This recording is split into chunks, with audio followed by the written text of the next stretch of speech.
నమస్తే, నేను మీ పద్మావతి.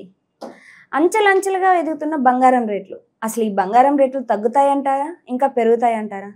అసలు రాను రాను గోల్డ్ రేట్లు చూస్తుంటే ప్రెజెంట్ ఇప్పుడు 1,00,000 ఉంది. ఇంకా ముందు ముందు ఇది 1,20,000 లేదా 1,50,000, 2 లక్షలకు కూడా చేరుకునే అవకాశం ఉంది అని అంటున్నారు. ఒకవేళ అదే జరిగిందంటే గనక బంగారం సామాన్య ప్రజలకు అందని ద్రాక్ష పండే అని అంటున్నారు. సో మరి దీని గురించి పూర్తి వివరాల్లోకి వెళ్ళిపోదాం. అయితే ఈరోజు మనతో పాటు ప్రముఖ ఆధ్యాత్మికవేత్త డాక్టర్ ముల్లపూడి సత్యనారాయణ గారు ఉన్నారు. మరి ఆయనతో మాట్లాడేద్దాం. నమస్కారం గురుగారు. నమస్కారం మా పద్మావతి. గురుగారు, అసలు గోల్డ్ రేట్ ప్రెసెంట్ చూసుకుంటే 1,00,000 చేరుకుంది. అక్షరాల 1,00,000. 24 క్యారెట్ అయితే గనక 1,02,000 చిల్లర పడుతుంది. మరి ఇంత రేట్లో ఉంది అంటే అసలు గోల్డ్ ఎవరు కొనడానికి కూడా ఆశ్చర్యపోవాల్సిన పరిస్థితుల్లో ఉంది. మరి ఇలాంటి పొజిషన్లో చూసుకుంటే గోచార ఫలితాల ప్రకారం అసలు ఈ ఇయర్ ఏం చెప్తుంది? అది గోల్డ్ రేట్ ఏ విధంగా ఉండడానికి అవకాశం ఉంది? ఇంకా పెరుగుతుందంటారా, లేదంటే తగ్గుతుందంటారా? ఒకవేళ ఇది ఇలాగే పెరిగే పరిస్థితులు కనిపిస్తే గనక ఇన్వెస్టర్స్ ఎవరైతే మనకి బంగారం అనేది మంచి పెట్టుబడి అని నమ్మే ఇన్వెస్టర్స్ ఉన్నారో వారందరికీ ఇంకేదైనా ఆల్టర్నేట్గా ఈ ఇయర్ బెస్ట్ ఇన్వెస్ట్మెంట్గా కనిపిస్తుంది అంటున్నారు. అవును, మనకి ఈ విశ్వావసు నామ సంవత్సరంలో మంత్రి చంద్రుడిగా ఉన్నాడు. అందువల్ల చంద్రుడు మంత్రిగా ఉన్నప్పుడు ఏమవుతుందంటే బంగారం రేట్లు పెరుగుతాయి. ఓకే. తర్వాత అర్ఘాధిపతి రవి అయ్యాడు. అర్ఘాధిపతి రవిగా ఉన్నప్పుడు కూడా బంగారం రేట్లు పెరుగుతాయి. అలాగే సస్యాధిపతి అని ఉంటాడు, అందులో పూర్వ సస్యాధిపతి గురుడు. ఈ గురుడు కూడా రేట్లు బంగారం పెరుగుతుంది. ఎప్పుడు కూడా బంగారం రేట్లు తగ్గడం అనేది ఉండదమ్మా. బంగారం రేట్లు పెరుగుతానే క్రమేపీ ఉంటాయి.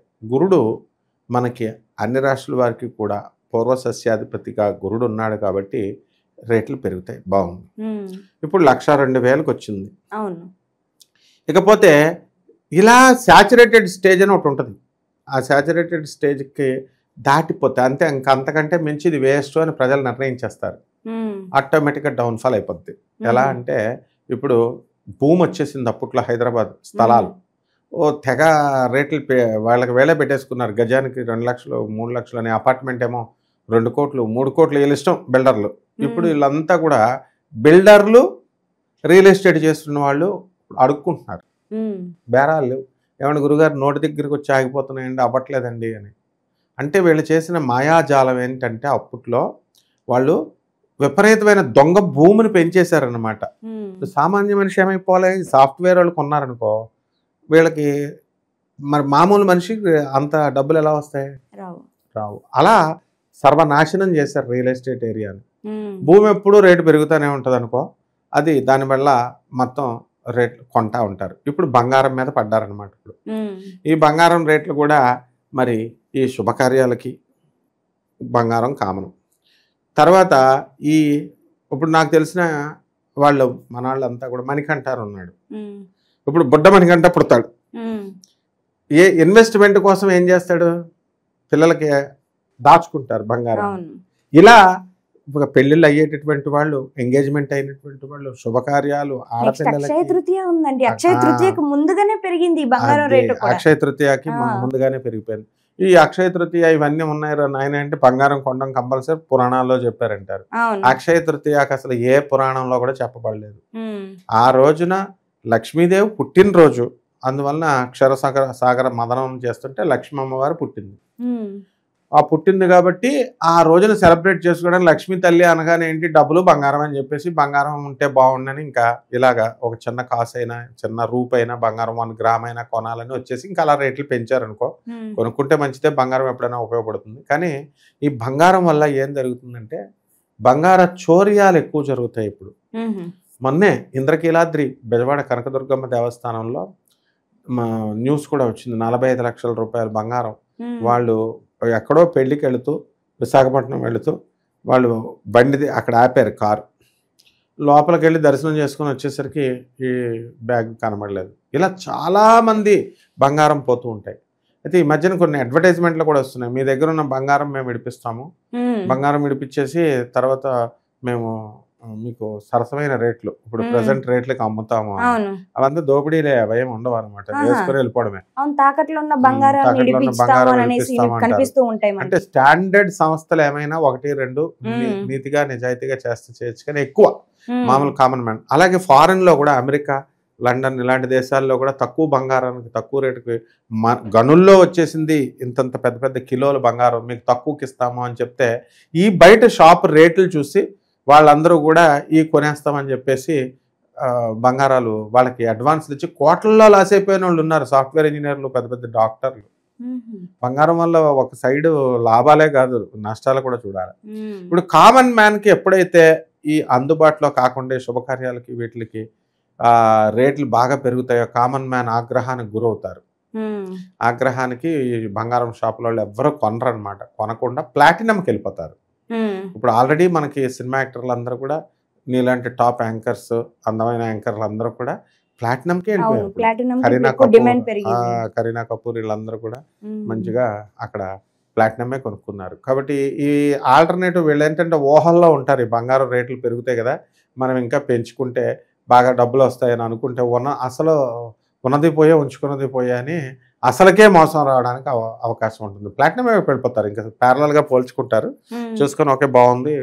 బాలీవుడ్ స్టార్స్ అంతా కూడా ప్లాటినంనే.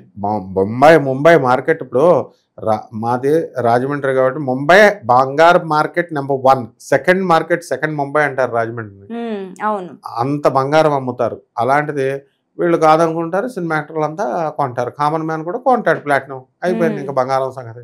కాబట్టి ఏదో ఒక పరిధి వరకు ఉంచుకొని మరీ ఎక్కువ ఈ ల్యాండ్ రియల్ ఎస్టేట్ వ్యాపారాలు చేయకుండా వాళ్ళు దాని మాదిరిగా పాడు చేయకుండా చూసుకోవాలి. సో ఈ బంగారం అనేటటువంటిది ఎప్పుడు కూడా పెరుగుదలే కదా, దానివల్ల చోర్యాలు నష్టాలు ఇవన్నీ కూడా ఉంటాయి. కాబట్టి గురువుగారు కానీ ఇప్పుడు ఒరిస్సాలో చూసుకుంటే మనకు ఒక గోల్డ్ మైన్ అనేది దొరికింది.